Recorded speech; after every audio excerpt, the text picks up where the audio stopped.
Hey, what's up, Facebook? Live. Thanks for joining in. You are my accountability partner that I can do these videos, not videos, these podcasts in one take by having a video backup. So I appreciate you.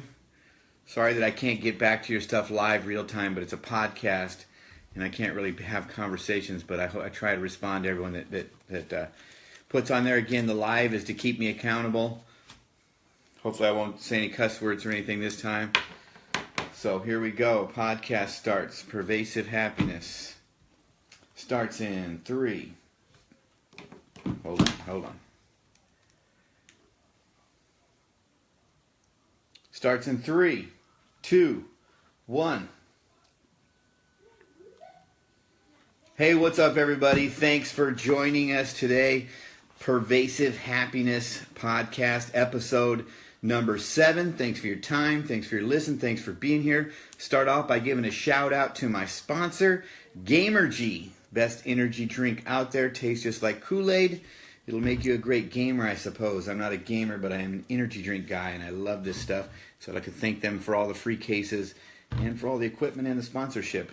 And another shout out also is To the Wolves Band. That intro, that awesome intro you heard in the beginning, that is from my best friend's son, Eric Barnes, and his band To the Wolves. They just won a big rock and roll competition.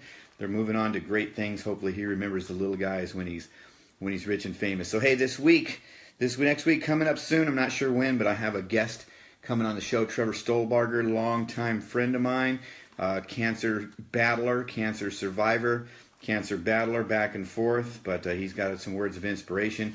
The whole name of this game is Pervasive Happiness. That's the whole reason that we're doing this. I fully 100% believe there are leverage points. There are things you can do in your life that will make you happier. And some of these things, most of these things we all know, but you know what? We just, for some reason, don't do it. So I like to keep it on the front of my mind, and by keeping it on the front of my mind, by keeping it on the front of your mind, it helps me keep it on the front of my mind. The one thing I found is the more I study the art and science of happiness, the more I'm realizing that it makes me happier to teach other people how to be happy and have a better life. You know, some of these things, again, we know, we just don't practice. So I want to keep some of this stuff in front of you. Here's a huge blocker of of happiness, and it's the title of today's show. It is lack of power. Lack of power. That is our dilemma, and by ours I mean you, me, and everybody else. Lack of control. Lack of the world just doing what we think the world should do, how we think we should do it, when we think we should do it. We want what we want it where we want it when we want, and when we don't get it, it destroys our happiness. And I'm here to tell you that your level of control, your level of wanting to control other people is directly correlated with your level of happiness. If you want to have a happy life, you're going to have to start out by realizing this is not your world, okay? This is God's world. You just live in it. You have no control whatsoever. And I know that's a hard one for some of you to hear, because a lot of your highest value people in general, myself too, is control. We want to control our life. So let's start here. You have no control. I'm talking to myself too. You have no control over anything. Get that drilled in your head, and you can start the process of letting a lot of crap go that erodes your happiness. I mean, we're here a short time, 100 years or so, and my plan is to enjoy every single moment and teach other people how to do the same. You know, think about this for a second. You know, fools and fanatics, those are the people that are so sure of themselves. Have you ever noticed that? It's that small percentage of people that are the idiots, the fools and the fanatics. They're the ones that are so sure of themselves. People who become sane in their life and become somewhat serene and become somewhat normal, they kind of get at some level that they don't know it all, that they don't have everything under control. And with that not knowing comes a certain amount of peace and serenity. You know, the Socrates, who was obviously a pretty smart guy, at the end of his life, this is what he says: all as I know is I just don't know anything. And I want to be like Socrates. I want to know nothing. I want to control nothing. That doesn't mean I don't try to control things, but I'm realizing whenever I do, that's when the frustration comes in. And there are whole groups of people out there that they just want to control you. If you go against this political thing or that political thing or anything, you'll have people who desperately try to control you. And it's my nature is I only really hate two things in this world. And I know hate's a strong word, but I hate these two things. I hate suffering. I hate seeing people suffer. The other thing is I hate bullies. I hate bullies and people who try to control you. That's bullying. So I reject that, and I encourage other people to reject it. I encourage you to break all the rules that don't make any sense and then start to follow the ones that make sense. That doesn't mean I don't follow rules. I mean, I drive on the right side of the road. I have, rules and my own rules that I follow, but I'm not willing to be just blindly follow the hypnosis of culture and the rules that society puts on top of you. I've recently gone through the process where I absolutely just reject the authority of the church, period. And for me personally, it's because I will not be commanded and I will not be controlled. And, as you hear this, if that's something that pushes you the wrong way or bothers you, you know what? That is your problem. That is not my problem. That is your problem. Because majority of people, normal, sane people, hear something like that, they're like, oh, wow, that's interesting, or they could care less. But there's a certain percentage of people that I've found with this whole bailing on the religion, they just can't stand it, and they just have been losing their shit now for months and sending me. I got another message from this girl. I counted the message. She sent me 22 messages. I think I responded to the first one. But it's like, man, here's the thing, and this applies to everyone. Don't worry about my life, okay? Worry about why you're worried about my life, okay?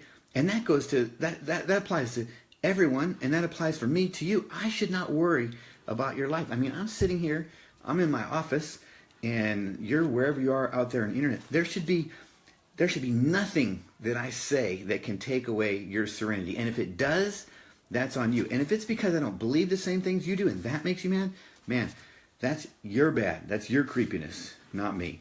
And my question that you need to ask, because here's the thing, it's all about being honest with ourselves. What takes away your serenity? Because something else, anything someone posts online, that should never take away your serenity. If it does, it's your bad. It's not there. So you gotta be, first of all, honest with yourself. And I gotta be honest with myself too, because this whole power, wanting the world to be, wanting other people to be like us, or this to be like we want it to be, that is like the number one thing that's wrecking our whole society. The religious dogma and the political dogma and this idea that I have to be right and people have to agree with me. It's not just wrecking your happiness, it's wrecking society. And I'm here to tell you, you can pull away from that, because this whole process, I'm freer than I've ever felt. It shouldn't matter. And don't, let's not to talk too much about that. I haven't lost my faith. I keep getting that question all the time. I've not lost my faith. On the contrary, it's stronger than it's ever been. But it's not in people, and it is not. I absolutely reject the authority of the church. But that's just me, and I'm not saying you should do that. I'm just saying, for me, because I was in a mega church for so long, I didn't want to hear all that. I just wanted to be out of that community, and that should not bother you at all. If it does, hey, that's your problem, not mine. And the majority of people could care less. And my real friends are my real friends, and they know me, and we're friends, and it's just it doesn't matter. The thing that wears me out is people, they get really good at cutting and pasting verses as though God is their co-signer. God is not your co-signer. God is not here, has authorized you to go out and tell other people that they're going to hell. That any of the things that, all this stuff is just, it's so bizarre to me how people will, and you know them, they're busybodies, and if you are one, don't be one. And if nothing else, for your own good, because it'll make you happier not being one. You know, I had, this funniest thing is, I have parking issues. Here's my actually, I don't have parking issues. My agreement is with the world is, I park wherever I want, and every once in a while, I have to pay for it via ticket or whatever. And what's funny is this, that this matters to people. Here's who that should matter to. People who drive a little parking meter. Those are the only people on the planet that should care where I park, because it's their job to give me a ticket, or police officer, or if I'm parked in your spot. I give the best example I can think of. For 7 years, there's a no parking zone in front of the school where I worked, and it's because there's traffic in the morning and traffic at night. But the rest of the time it was wide open, clear. So I would get there after school traffic was already gone, and I'd park there every single day for 7+ years. And what's funny to me, and I did get one ticket. I got one ticket, and I did the math on it. I got a $35 ticket in 7 years. That boils down to $5 a year, or 10 cents a week, or 2 cents a day. Now, to me, it's worth having VIP upfront parking for 2 cents a day. Now, it'd be one thing if I was parking there when there was school traffic and I was getting people's way, but I wasn't. I didn't. I came later than that, thank God. And what was funny to me though is, and we had a person in charge of parking, and he didn't even care. But there was so many people. Literally, almost every other day, someone would say, "Hey, you're," and remember, this is a public street. It has nothing to do with private anything. It's a public street. So the only ones that can write a ticket are police or anything. But people would make a habit of like emailing me or coming and finding me and saying, "Hey, you're going to get a ticket out there. You're not supposed to park there." And I just, I mean, people would be adamantly like, "Hey, you need to do something to move." And I would just I would just generally smile and nod and keep moving, because it just blows me away. I mean, I'm not talking about parking people saying this. I'm just talking about regular people who happen to see me park they're just busybodies that really thought I should move. And I'd never say anything, but I felt like saying, you know what, if you have a ticket book in your pocket and you have the authority to write me a ticket, then write me a ticket. Otherwise, shut up. Go live your life. Why do you care what I park? Because here's another perspective. Here's how you could think of it. You could realize that because I'm parked there, it opens up another spot for you. So you're welcome for freeing you up that spot all that time at 2 cents a day. You know, it's just an example of, you know, people's mad and crazy desire to control you, to make sure that you know that you got to do, and they get so frustrated when you don't do what they say. It's what they say you should do. You know, and you know, it's not just religion. I know religion's my deal, because I had so many people come after me and try and like force me into just, we're so mad. They're like, you can't do that. You're going to go to hell. And it just, it was so creepy. It is so creepy still to this day. But you know, it's anything. It's not just religion. Look at, you know, some of you just lost your shit over this election, like, because your guy didn't win. You know what? You have no control over this world. Let it go. It is not your mission to control things. And that's not me saying I support this president or that president. If you know anything about me, I'm as anti-establishment as they come. There's nobody that I support outside of my wife and kids and friends and people close to me. That's not my thing. But if you got to realize lack of power, that is our dilemma, and that will erode your happiness. It will erode until you come to grips with that and you realize, I have no control over the world. Think about this. You don't even have enough control to keep your heart beating. Why would you think you can control anything else outside of you? Why would that ever, you know, if you really start to think about it, it really doesn't make any sense that you would try so hard to be in control of the outside world. You know, climate change, another perfect example. It's to think that you have the power, and that's so political. If you don't know, it's pure politics. You're totally missing the boat. But to literally think you have the power to change the weather, that's weird first of all, and hey, maybe you do. But the fact that you get pissed that I make fun of it is like, wow, that's a whole nother level of not only do I think you cannot control the weather, and will I continue to laugh at you because you're trying to change the weather? I I do not.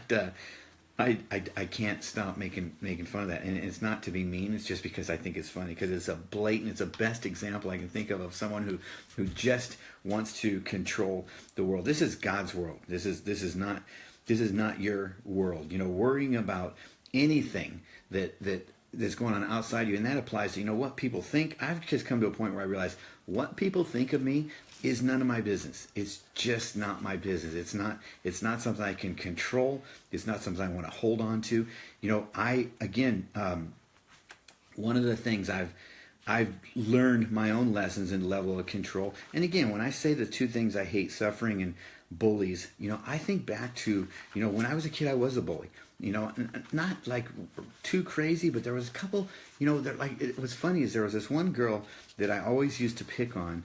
And then when I was a senior, I liked her. And when I look back on my life, it was like, I think it was just my weird way of liking her, a weird kid thing. But I don't know where, somewhere along the lines, I just really started hating bullying. Mostly because I hate when someone tries to control me. So when I see someone else trying to control someone, you know, I have 3 kids, and you know, when it comes to rules, because I think there's a, you know, if you want to, again, lack of power. That's our dilemma. We don't have enough control over the world, and it causes us to be unhappy because we have to let go of that control. One of the things that's helped me do that is having 3 kids. Okay, with the first kid, I had a lot of rules. I had all kinds of rules. I feel bad for my firstborn because there was a lot of rules. With number two is a full-on rebel. Number 1 was a rule follower. Sawyer, he still is, and love him to death. I have no idea where he got that trait. Did not get it from me. But my second kid is not a rule follower. And what I realized at 2 kids, I had too many rules. If you have too many rules in your household, something's always getting broken. And there's always a rule getting broken. You're always upset. And then with 3 kids, I realized, man, less rules is better. You want to have a happy family and you have more than 1 kid? Do this. Have less rules. Okay? Make your rules count and let all the dumb, silly stuff go. You have to. We have 3 rules in our house. 3 rules, and that's it. Number 1 is have a good attitude. Number 2 is be respectful. And number 3 is have fun. That's it. Those are the only 3 rules. Everything else cascades down from there. And I have only 3 rules in my life too, which is number 1, have fun. Number 2, make money. And number 3, help others. And I do everything in sets of 3 because I'm a little bit short attention span. My mind works 1, 2, 3. Too many. So for me, once we realize, like, a lot of the stuff, I just stopped sweating my kids for some of the stuff. They're kids. They're gonna do things that drive me nuts. And the more I let go of the rules, the more I let go of the control of them, and realize those are 3 human beings I'm here to encourage, grow into something awesome, and not so much govern and control their life. You know, whenever you try to control another person's life, I don't care how justified you think you are. I don't care how righteous you think you are. You know, it's going to take away from your happiness. It's going to make you unhappy. I would get this all the time. All these people coming at me with all this nonsense, this religious stuff. And they would say this all the time. Oh, I mean this in love. I'm saying this in love. I'm saying this in love. And I never said it, but in my mind I'm thinking, no, you're freaking not. You're saying it out of your control and your insistence that I agree with you. And it's gross. It's not love. So when you think you're controlling someone because you think you're doing what's better for them, you know what? Don't worry about trying to control anything else, because here's one thing you can control, kind of, is your own attitude. And, you know, I've come to a point in my life where I realize all is right in the world. Nothing can possibly be wrong except my attitude. And I will work on that, and I will continue to do everything I can to make that better and better and better, because that's the one thing that I can control in this world, is my attitude. And so, you know, I just want to encourage you as you go through this life of ours, this 100 years that we're here this time, is you want to be happy, realize that lack of power is your dilemma. Your control issues will destroy your happiness. You know, you look for ways to let go of control, as opposed to look for ways to control. And 2 things. look for ways you can stop being less controlling, but start to look for the people who are trying to control you, because man, they're out there. I had this one guy that he used to always come up to me. He was an older guy, and he'd always be like, Tommy, let me give you some coaching. And he was just he was someone I never wanted to be anything like, and it just rubbed me the wrong way so bad that I would never say anything, but in my mind, as soon as he said that, I would mentally say, I'm going to do whatever he says. I'm going to do the opposite because I don't want to be like him. People will come up with a lot of reasons why they're trying to control you and make it sound like it's for your own good. And a lot of times it's your close friends and your close family. And I just happen to be blessed with the ability to absolutely rebel against anything and everything. And I used to think that was a bad thing and a negative thing. And now I realize, I question everything, and I will continue to question everything, not to be a bad person, not to be a mean person, but because I will not be commanded and I will not be controlled by other people. And that's just because I'm not here to live for anybody else. And I also need to work on letting go of everything else, everyone else's control. So I have two encouragements for you. Number one, look for ways that you're trying to control the world, and just realize you are not in control. You cannot even do anything to keep your heart beating. You cannot do anything to even continually breathe. Nothing. All these systems in place, God's got all these, God, the universe, whatever you want to call it, has all these amazing things happening for you. I mean, if you take a look at all that has to happen to sustain life and for you to be exactly where you are today, you realize you did none of it. You have no control to change it. You're here for a short time, and then you're gone. And I'm doing a funeral this Saturday for a close friend of mine. He's really young, 20 something. And as I was writing something about, someone was talking about today again about climate change, I just remember thinking, you know what? I hope he didn't spend 1 minute of his life worried about climate change, because in the end, it did not matter in his life. And I think we're gonna get to the end of our life, and my hope is there's no regrets. That I spent no time worried about anything that doesn't matter. I just spent the time doing what I could to spread love to other people, and just enjoy every single moment of my life, and teach other people to do the same. If you just, every person that comes across your path, it's not this great profound thing where you have to go do or be anything. Just every person that comes into your path, show them as much love and grace and acceptance and appreciation and that you can muster for them, expecting nothing in return. And what happens is it makes your day happy. At the end of the day, a lot of this stuff, this finding leverage points and things that will make your life better and better, helping others is a big one. Focus, grow, and give are the three pillars that I found of happiness. And that give part, if you don't do that, you're not happy. And what happens is when you do that, I do it from, in a weird way, I do it from a selfish point of view, because I know when I give my money, my time, when I give to someone else, when I give kindness, I feel better. So I do it because I'm addicted, and I'm addicted to feeling good. And I know if I go out and I make someone else smile, it makes me smile inside. So my encouragement, let it go. Look for the people who, look for the people out there that are trying to control you, and just back slowly away from them. And look for places where other people bother you, because if anybody makes you mad about anything, here's what anger is. Anger is you not getting your way, period. There's no other way around it. If you're angry at anyone or anything, it's because a person, place, or thing did not do what your model of the world says it should be. You got to realize that's on you. All is right and perfect in the world is going like it's going, or even if you don't believe it's perfect, is out of your control. Anytime you try to hold on to it, it's just going to make it, it's going to take away from your happiness. At the end of the day, that's what pervasive happiness is all about. It's continuing to get better and better and better. And I'm actually blown away that more people aren't out there teaching people how to be happy, because it's the most important thing in life. I mean, I think these 5 words apply to every single human on the planet. I want to feel good.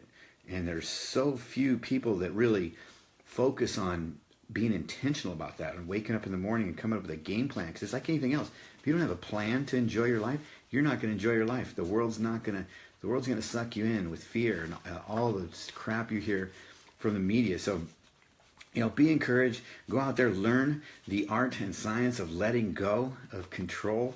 Realize that lack of power is our dilemma.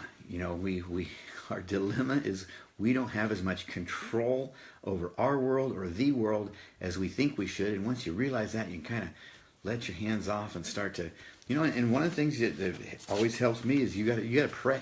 You got to pray that you can let go. Pray for your enemies. Pray for the stuff that makes you mad, because there's something about the prayer that gets it out of here and here, or even write it down and gets it out into, out of you, out of your soul, out of your psyche.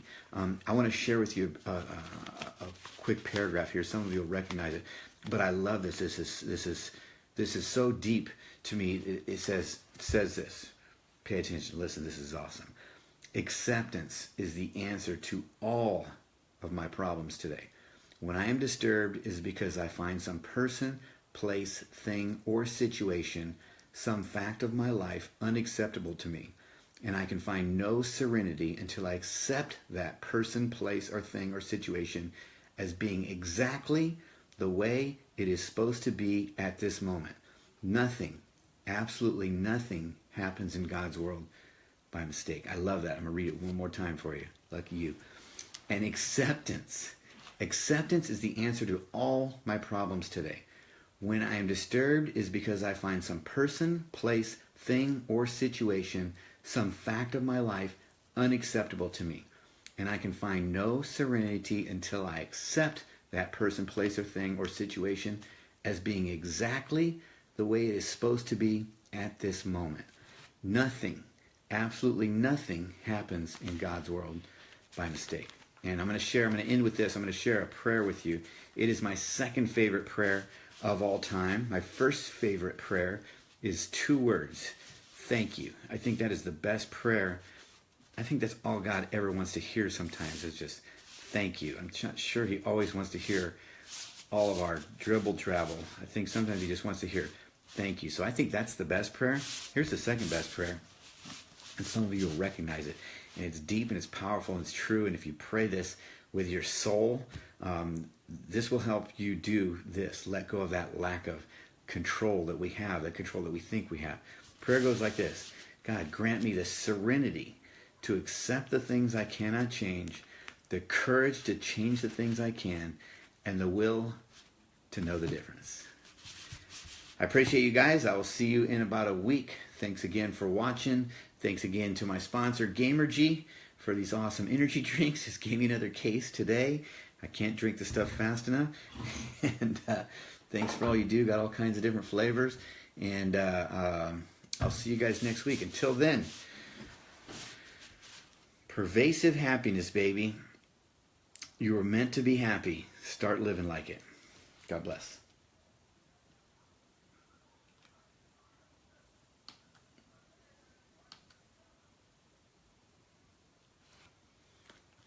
That's a wrap, Facebook Live world. Love you guys. I'll comment back. Sorry I can't comment in between as I'm going through the thing. But anyway, thanks you guys for joining. Talk to you soon.